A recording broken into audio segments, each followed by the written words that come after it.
Hello my dear learners, welcome back to another video. In our today's video, we are starting with chapter 1 Biology class 11, which is the living world. Okay, so this is going to be complete NCERT explanation and it is going to be an important one. Okay, and this chapter can get you full marks. ठीक है, अगर आपका ये chapter PT में आ रहा है या कहीं आ रहा है तो ये तो आपको इसमें से तो अगर ये 3 नंबर का आ रहा है तो 3 में से 3 आपके आने ही चाहिए. ठीक है, ओके, लेट्स गेट स्टार्टेड. सबसे पहले तो यहाँ पर जो आपको चीजें दे रखी हैं बिल्कुल बिल्कुल ही जो है हमारे को बिल्कुल बेसिक दे रखा है. मैं आपको बता देती हूँ, जैसे कि the extraordinary habitats in which the wide range of living types are amazing.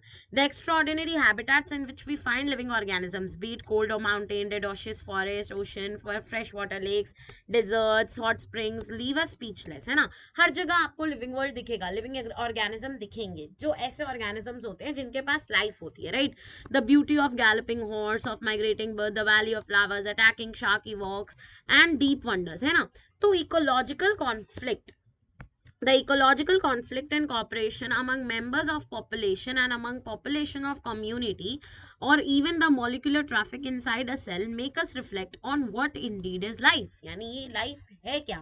ठीक है, this question has given us two impacts. The first is a technical one and seeks answer to what living is as opposed to the non-living, and the second is a philosophical one and seeks answer to what the purpose of life is. ठीक है, तो दो तरह के question आते हैं कि पहला क्या होता है लाइफ का पर्पस और दूसरा होता है लाइफ है क्या. ठीक है, अब ये तो आपको डेफिनेटली बायो में नहीं पूछा जाएगा, तो ये आप बिल्कुल स्किप मार सकते हो, इसमें से कोई क्वेश्चन नहीं आएगा. ठीक है, अब there are several organisms which you cannot see with your naked eye, and but they are all around you. You all know bacteria. Have you ever seen bacteria? But bacteria is also there on your body. But do you see? You don't see. है ना, तो if you were increase the surface area in the observation you made, wide variety of organisms can be seen. बहुत ज़्यादा wide variety में आपको organisms दिखेंगे. है ना, अब अगर आप एक dense forest में जाओगे तो आपको बहुत ज़्यादा greater kinds of living organisms जो हैं दिखेंगे.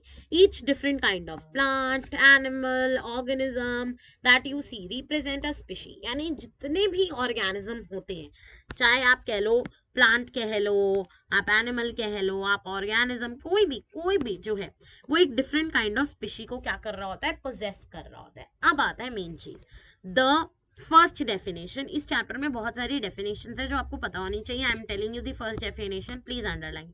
The number of species that are known and described range are between 1.7 to 1.8 million. This refers to the biodiversity or the number and the different kinds of organisms present on the earth. ठीक है जी, we should remember that here we explore new areas and even older ones. New organisms are continuously being defined. यानी कि हमारे को नए नए organisms जो हैं वो मिलते ही रहते हैं, आते ही रहते हैं. So what is the first definition which you have seen is of biodiversity. तो आपको biodiversity की जो definition है, which means that there are different types of organisms which are present on earth, ये आपको learn होनी चाहिए by heart. अब हमारे पास जो है लोकल नेम्स होते हैं हर चीज के, जैसे मैंगो का. अब मैंगो को मैं मैंगो बोल रही हूँ इंग्लिश में, आपको हिंदी आती है सिर्फ, तो आप आम बोल रहे हो, तो हो क्या रहा है, आपका और मेरा कॉन्फ्लिक्ट हो रहा है. बोल हम सेम ही चीज रहे हैं लेकिन हमारी लैंग्वेज की वजह से एक बैरियर आ रहा है. तो हम हर कंट्री में डिफरेंट नाम से हर चीज को बोलते हैं, इसीलिए हमारे पास एक स्टैंडर्डाइज नेम आना चाहिए हर एक लिविंग ऑर्गेनिज्म का, जिससे हम एक स्टैंडर्ड तरह से हर चीज को बुला सके. राइट, तो ऐसे ही करके हमारे पास आया प्रोसेस ऑफ नोमेनक्लेचर. नोमेनक्लेचर का मतलब होता है नामकरण.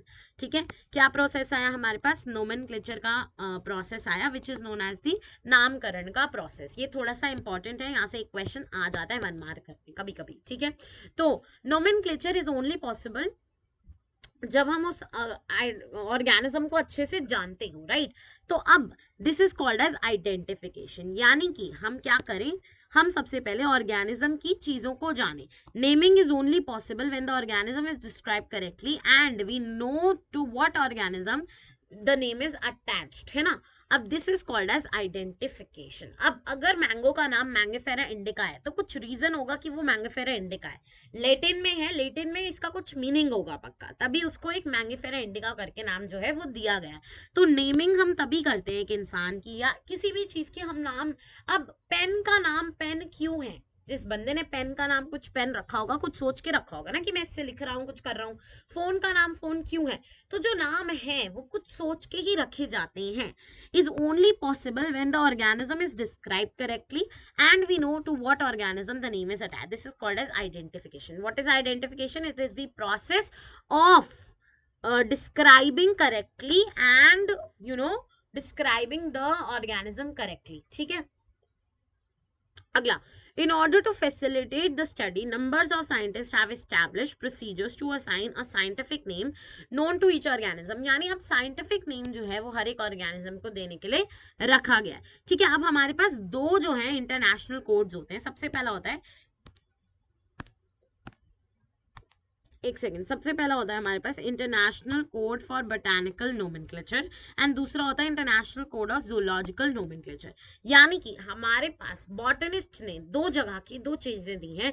एक दिया है ICBN which is international code for botanical nomenclature, जिससे हम प्लांट्स का या फिर माइक्रो ऑर्गेनिजम्स का, इन सब का जो है वो नाम लिखते हैं. दूसरा होता है जूलॉजिकल नोमेनक्लेचर, जैसे कि एनिमल्स का हम लिखते हैं जिससे, ठीक है, जूलॉजी का लिखते हैं बेसिकली. ठीक है. Now the scientific names ensure that each organism has only one name. अब scientific नाम तो एक ही हो सकता है हर organism का. ठीक है. Description of an organism should enable the people in any part of the world to arrive at the same name. Now biologists follow accepted principles to provide the name. अब एक ना प्रिंसिपल्स होते हैं, कुछ rules होते हैं nomenclature के specifically, जो आपको पता होने चाहिए क्योंकि they are very very important.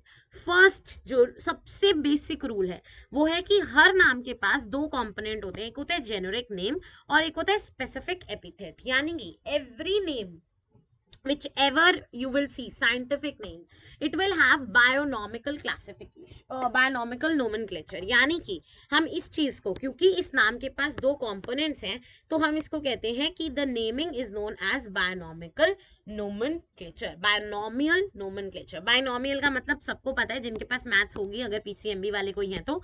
binomial होता है दो, टू. बाय का मतलब टू होता है ना, तो बायनॉमियल नोमेनक्लेचर इसको हम कहते हैं. यानी इसमें एक जेनेरिक नेम होगा और एक होगा स्पेसिफिक एपिथेट. और जो जेनेरिक नेम होता है, my dear children please listen to me very carefully, the generic name tells the genus. The generic name tells the genus and the specific epithet tells the species. ये देखो यहाँ लिखा भी है, just a second, yeah, the generic name tells the where was I?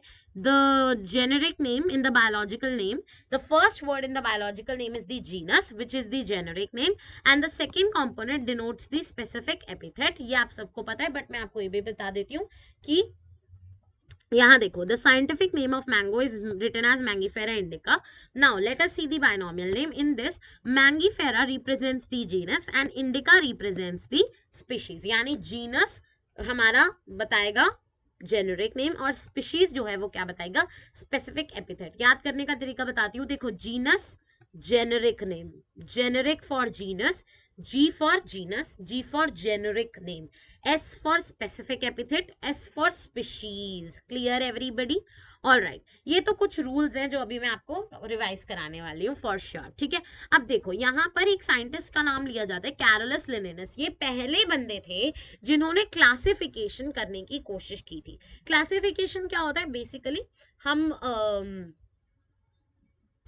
ये पहले बंदे थे फर्स्ट ऑफ ऑल जिन्होंने क्लासिफिकेशन करने की कोशिश की थी ऑर्गेनिजम्स की. क्लासिफाई मतलब बांटने की कोशिश करी थी ऑर्गेनिजम्स को इनटू डिफरेंट कैटेगरीज. जो आज आप देखते हो कि ये पर्टिकुलर एनिमल है, ये पर्टिकुलर एनिमल जो है ये एनिमल नहीं है, प्लांट है. आप देखते हो ये ऑर्गेनिज्म माइक्रो ऑर्गेनिज्म है, ये ऑर्गेनिज्म बैक्टीरिया है, ये ऑर्गेनिज्म फंगा है. ये जो आप देखते हो, ये जो क्लासिफिकेशन होती है, ये फर्स्ट टाइम करने की कोशिश करी थी कैरोलस लिनेनस ने on the basis of morphological characters. ठीक है. ये सेकेंड चैप्टर में आपको पढ़ाऊंगी, बट अभी समझो कि कैरोलस लिनेनस यही एक बायोलॉजिस्ट थे जिन्होंने फर्स्ट टाइम जो है इस वाले नोमेनक्लेचर को यूज भी किया था. He was the first biologist to use this binomial nomenclature. इन्होंने ही फर्स्ट टाइम जो है इसको इंट्रोड्यूस किया था. आ जाओ, अब हम रूल्स देखते हैं। सबसे पहला, biological names are generally written in Latin. अब ये सबसे पहला रूल है कि क्या होगा, लैटिन में लिखे जाएंगे, लैटिन लैंग्वेज में। नहीं तो मैंगीफेरा इंडिका ये कौन सी इंग्लिश लैंग्वेज है, ये तो नहीं है English. Then written in italics, sorry written in italics, italics में लिखे जाएंगे। इटैलिक्स का मतलब जब भी वो प्रिंट होंगे, जब भी वो प्रिंट होंगे तो वो हमेशा इटैलिक्स में प्रिंट होंगे। देखो कैसे प्रिंट, अगर आप यहाँ पर देखोगे मैंगीफेरा इंडिका, तो ये बार बार किस में हो रहा है, इटैलिक्स में आ रहा है। देखो मैंगीफेरा इंडिका इटैलिक्स में आ रहा है।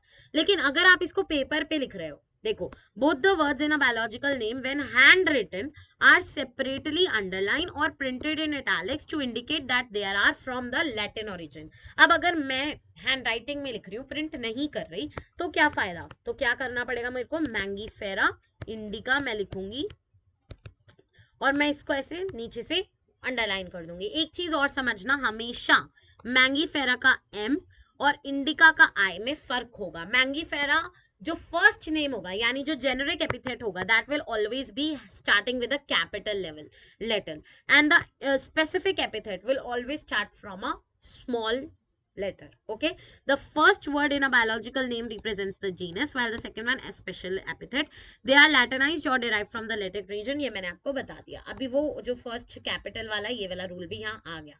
The first word denoting the genus starts with a capital letter, while the specific epithet will always start with a small letter. It can be illustrated with Mangifera indica. ये मैंने आपको बता ही दिया। अब आ जाओ हम नेक्स्ट चीज पे आते हैं। अब since it is nearly impossible to study all the living organisms, आप सारे इतने सारे कम से कम 17 लाख लिविंग ऑर्गेनिजम्स हैं। 1.7 to 1.8 बोला था ना पीछे मिलियन, तो जब ऐसा होता है तो वो 17 लाख होते हैं। 1.7 into 1.8 million is equals to 17 lakh. So can you study 17 lakh species या 18 lakh species? आप स्टडी कर सकते हो। It is next to impossible, हर एक की एक स्टडी करना इज नेक्स्ट टू इम्पॉसिबल। ठीक है, तो अब क्या होता है कि हमें कुछ मीन्स जो है वो निकालने पड़ते हैं कि हम इसको पॉसिबल बना सकें, क्योंकि हम बायोलॉजिस्ट बनेंगे तो हमें कुछ तो पता होना चाहिए ना हर स्पीशीज के बारे में। तो the process is classification. Classification का जो प्रोसेस होता है वो हमें हेल्प करता है कि हम हर एक जो लिविंग वर्ल्ड का ऑर्गेनिज्म है उसके बारे में कुछ ना कुछ जान सके। नाउ क्लासिफिकेशन है क्या? Classification is the process by which anything is grouped into convenient categories based on some easily observable characters. यानी कि हम जिस बेसिस पर क्लासिफाई करते हैं, उन कैरेक्टर्स पे क्लासिफाई करते हैं, उस प्रोसेस को हम कहते हैं क्लासिफिकेशन। ठीक है, जैसे for example we easily recognise groups such as plants और एनिमल्स और डॉग्स एंड कैट्स और insects. The movement we use these terms we associate certain characters in the organism, है ना। अब अगर मैं डॉग के बारे में बोल रही हूँ तो आप डॉग ही सोचोगे, आप कैट तो सोच नहीं लोगे। अगर मैं गेहूं बोलूंगी तो आप गेहूं ही सोचोगे, आप कुछ और तो सोच नहीं लोगे। ऐसा ही होता है ना, तो हमारे दिमाग में एक पिक्चर सेट हो जाती है। ठीक है ना। अब हम आते हैं यहाँ पर,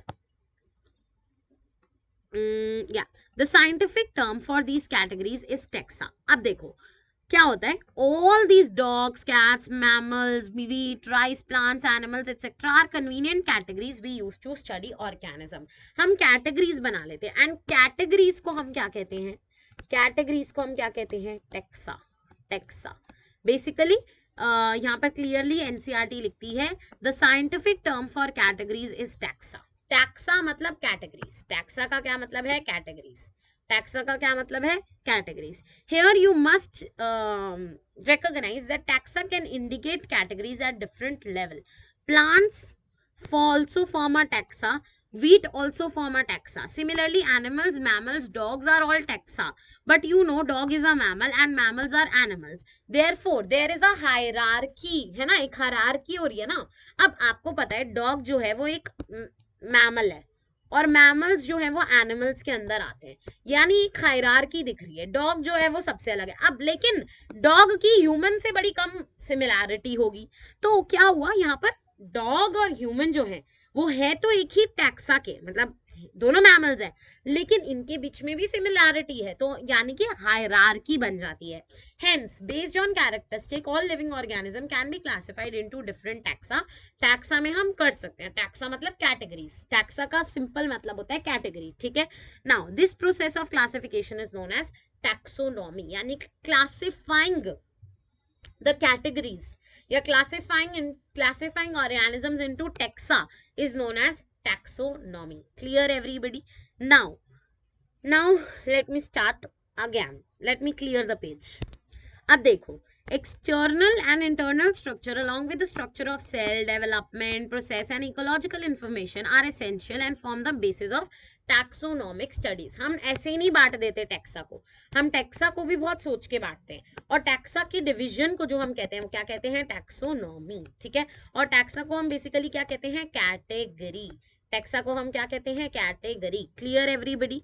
now hence characterisation, identification, classification and nomenclature are the process of the taxa. ठीक है. ये बहुत इंपॉर्टेंट चीज जो है मैंने आपको बताई है. Characterisation, identification, classification and nomenclature are the processes that are basis to the taxonomy. ये सारे जो है ये बेसिक है टैक्सोनॉमी को डिफाइन करने के लिए. Clear everybody? Now taxonomy is not something new. Humans have always been interested in classification. ठीक है, टैक्सोनॉमी करने के लिए. ठीक है. Now human beings were since long not interested in knowing more about different organism. सिर्फ इतने में इंटरेस्टेड नहीं थे, उनको ये भी जानना था कि इनके बीच में रिलेशनशिप क्या होता है. जैसे डॉग और मेरे बीच में, डॉग और ह्यूमन के बीच में क्या रिलेशन है, डॉग और इंसेक्ट के बीच में क्या रिलेशन है, ये सारी चीजें हमें जाननी थी. अब this branch of study was known as systematics. What was systematics? Systematic means systematic arrangement of organisms. यानी कि humans को जब अंडरस्टैंड करना था the different relationship between the organisms, वो चीज जो है इस ब्रांच ऑफ स्टडी को हमने कहा systematics. Linnaeus use Systema Naturae, ये मैंने आपको बताया था, as his first title of publication. ठीक है. Systematics take account into evolutionary relationship between organisms. यानी कि जब मैं किसी एक ऑर्गेनिज्म और दूसरे ऑर्गेनिज्म के बीच का रिलेशनशिप समझ रही हूँ, ठीक है, उस स्टडी को, उस रिलेशनशिप समझने वाली चीज को मैं क्या कहूंगी? सिस्टमैटिक कहूंगी. क्या कहूंगी मैं? सिस्टमैटिक. यानी कि what is systematic? Systematic is a way to understand the relationship between you and another organism. Another species का भी ऑर्गेनिज्म वो हो सकता है. अब हम आते हैं टैक्सोनॉमिक कैटेगरीज पे. आ जाओ, ये एक नया टॉपिक है. अभी मैंने आपको नोमेनक्लेचर बताया, बेसिक टर्म्स बताई. अब आते हैं हम टैक्सोनॉमिक कैटेगरीज पे, और इसी में ही आप पढ़ोगे टैक्सोनॉमिक हायरार्की. ये sorry my dear learners, taxonomic hierarchy. अब देखो, मैं आपको ये समझा तो दूंगी, बट ये वाला जो टॉपिक है ये बहुत सीरियस टॉपिक है and this is very important. So I will take this topic in the next video and we will see you guys in the next one. Till then take care, bye bye, subscribe to the channel. I hope you understood each and every concept. Like, share, comment.